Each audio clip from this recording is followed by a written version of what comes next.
Masih di review tipis expander, tapi kalau sebelumnya gue udah kasih sedikit cerita ya terkait driving experience expander itu sendiri. Nah, kali ini gue pengen bahas apa sih yang gue udah lakuin gitu. Jadi kali ini kita akan coba bahas modifikasi tipis-tipis yang udah gue lakuin di mobil ini. Ya, seperti kalian tahu kan expander GLS 2022 ini kan trim terbawah ya, jadi otomatis secara fitur ini dia yang paling bawah di kelasnya di seri expander ini. Tentu tampilan basicnya atau di base model ini secara fitur dia yang paling minim.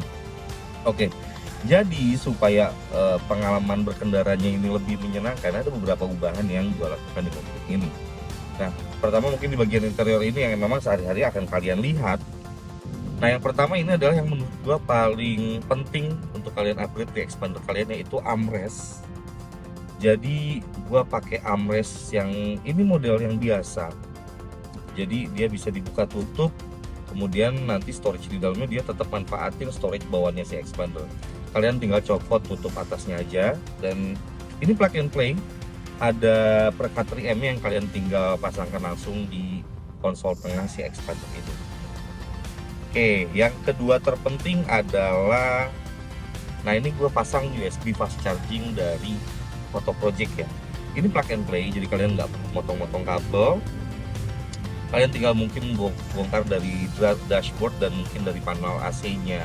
Kemudian nanti tinggal tarik jalurnya dan colokin si USB Auto Project ini ke soket atau sikring utility ya di mobil kalian. Nanti di fusebox-nya kalian bisa perhatiin mana sikring atau mana colokan yang pas untuk si USB fast charging ini. USB fast charging ini ada 3 slot, 2 slot adalah yang USB Type B, ini yang model lama ya, dan 1 port USB Type C. Jadi kemarin gue cek untuk ngecharge Xiaomi gua itu fast chargingnya nyala, kemudian untuk MacBook juga itu bisa support ya. Jadi kalian yang mungkin di jalan darurat laptop kalian mati, ini juga bisa dipakai kerja tanpa kalian beli inverter listrik ya, charger.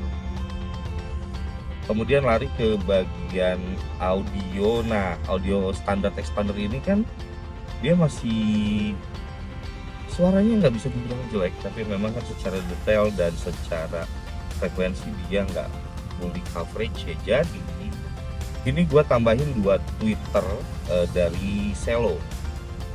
Nah, ini dia ukurannya kecil, dayanya sendiri dia ada 10 watt, tapi yang gue perhatiin dari detail suara high-nya tuh dia nggak piercing ya, dia cenderung pale, kemudian dengan power yang cukup dan lumayan balance dengan si speaker bawaan si expander sendiri. Gue juga tambahin speaker kolong merek ADS, ini yang 8i subwoofer kolong. Posisinya gue taruh di bawah jok pengemudi.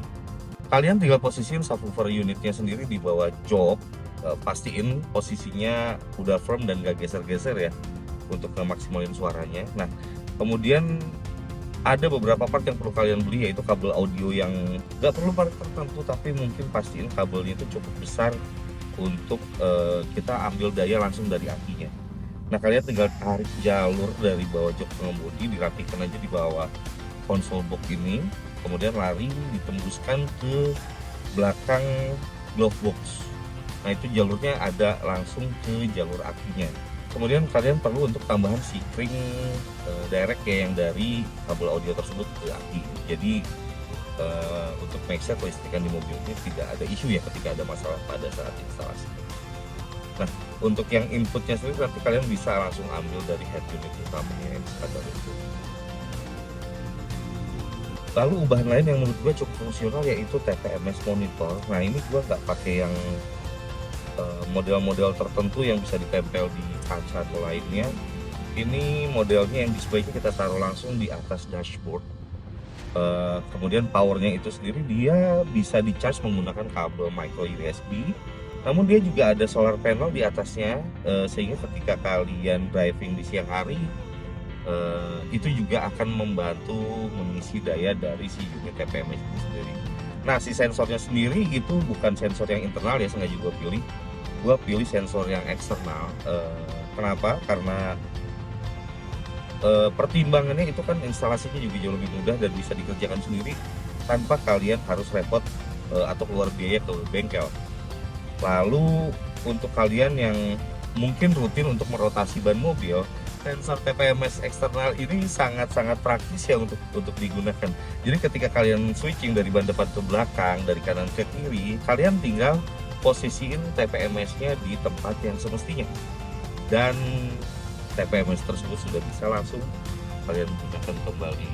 Selanjutnya ubahan lain mungkin minor, gua pasang untuk headrest ini mereknya sih generic ya, merek unbranded. Gua cari di Shopee dan surprisingly the quality is good and ini nopang banget leher gue dengan baik, dan kalian lihat secara visual juga ini bikin mobil kelihatan lebih mewah sih.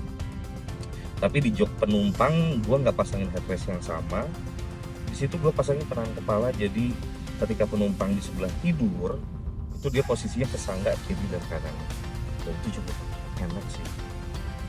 Lalu mobil ini memang kapasitasnya 7 seater, tapi secara fungsi ini mobil lebih nyaman dan lebih keren ketika kalian fungsikan sebagai 4 seater. Jadi mungkin untuk konsol tengah di belakang, untuk armrestnya kalian turunkan, jadi kesannya mobil ini seatnya individual di belakang. Kemudian karena jok baris ketiga itu bisa direbahkan secara sempurna, itu membuat kapasitas bagasi yang sangat-sangat luas dan proper.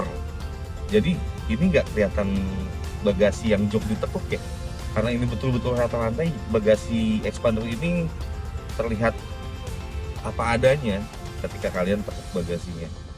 Untuk interiornya mungkin itu aja sih ubahnya, nggak terlalu banyak. Gue sih tetap sometimes pingin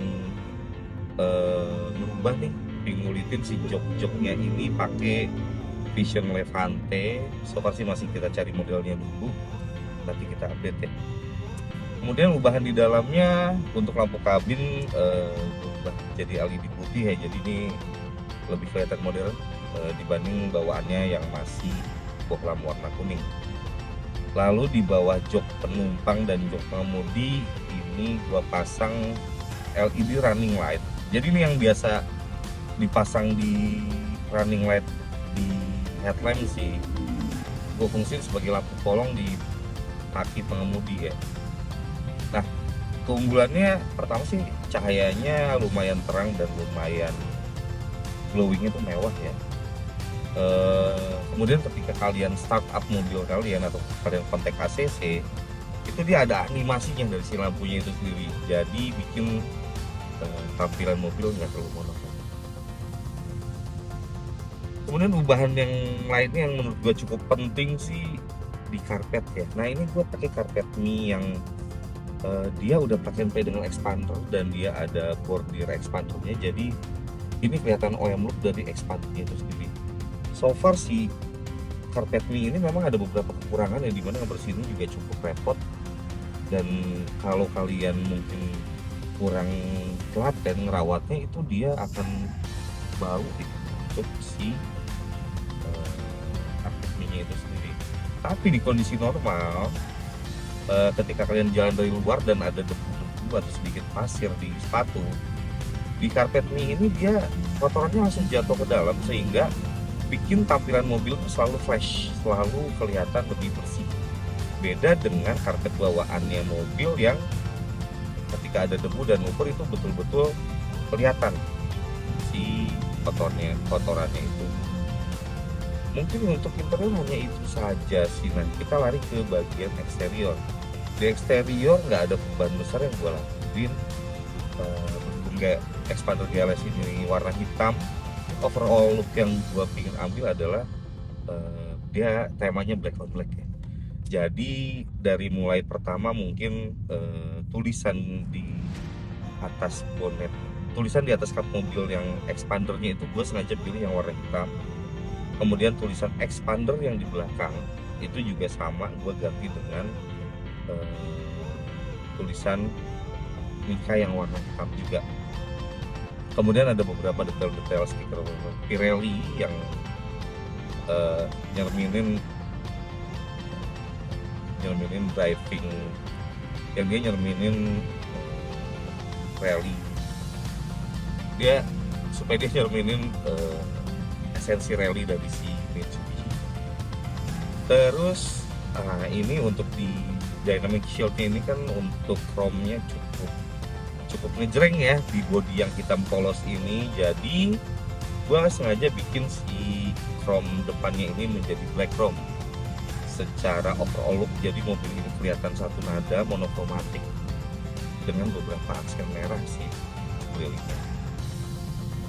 Lalu untuk lampu utama ini bawaannya ini lampu bolam kuning, ini udah gua ganti ke lampu LED yang 6000 lumens dengan cahayanya putih. Nah ini bikin tampilan mobil cukup modern. Terus di running lightnya itu sendiri di Xpander sudah ada bawaannya DRL, tapi gue tambahin lagi untuk DRL yang juga dia berfungsi sebagai running sen ya. Jadi untuk lampu sennya ini dia sudah running. Lalu di fog lampnya itu juga sama bawaannya masih bolam warna kuning. Gue sengaja pilih fog lamp yang ada 4 mode warna. Caranya gampang, kalian cukup nyala dan matikan switchnya untuk merubah mode warna dari si fog lamp tersebut. Mode pertama ada warna putih terang, ini yang mungkin sehari-hari akan kalian pakai. Kemudian mode kedua ada lampu kuning yang sangat-sangat terang dan bisa menembus kabut. Mode ketiga ada lampu warna biru yang ini cukup bikin aksen yang menarik ya ketika kalian driving di sore hari atau malam hari. Yang keempat ada kombinasi antara putih, kuning, biru. Dia nyala bersamaan jadi bikin lampu yang lebih terang, tapi secara warna sih nggak terlalu jelas itu warnanya apa jadinya. Dia cenderung putih kekuningan, tapi jujur itu paling terang banget ya. Dan yang terakhir dia mode strobe. Nah si lampunya ini dia akan flashing berkedip cukup cepat di ketiga warnanya. Jadi ini gue nggak saranin kalian pakai setiap hari, mungkin untuk kondisi-kondisi tertentu, kalian sedang konvoy, kalian sedang ada urgent, kalian bisa pakai lampu itu sebagai lampu emergency. Kemudian ubahan terakhir, mungkin ini yang paling simpel tapi bikin looks overall dari Xpander ini cukup jadi punya karakter, yaitu di bagian velgnya ya. Nah velg bawaan Xpander ini sebetulnya dia nggak jelek, tapi memang kurang pas dengan bodi Xpander yang cukup futuristik ya. Warnanya ini single tone untuk yang GLS Matic ini. Nah ini perubahannya hanya gua cat menggunakan plastidip ya, dengan warna hitam glossy. Jadi ini tidak merusak velg mobil dan langsung bisa merubah tampilan mobil kalian secara instan tanpa perlu keluar biaya yang besar. Dan kalau kalian sudah bosan dengan warna ya kalian tinggal retek aja untuk si plastidipnya dan kalian bisa balikin ke original looknya, atau kalian mungkin mau ganti ke warna lainnya. Oke, mungkin so far itu aja sih bahan di Xpandernya.